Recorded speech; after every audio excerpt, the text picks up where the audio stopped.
In this video, I'll show you how to increase the color contrast on TikTok. If you find this tutorial helpful, make sure to like the video and subscribe to the channel for more quick TikTok tips.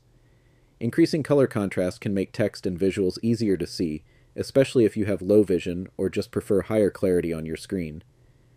To get started, open the TikTok app and tap on the profile icon in the bottom right corner. Once you're on your profile page, tap the three lines in the top right corner to open the menu, then tap on Settings and Privacy. Now scroll down and tap on Accessibility. In the Accessibility settings, you'll see an option called Color Contrast. Tap on it and toggle the switch to turn it on. Once enabled, TikTok will increase the contrast of certain elements in the app, making things stand out more clearly and improving overall visibility. And that's it. You've successfully increased the color contrast on TikTok.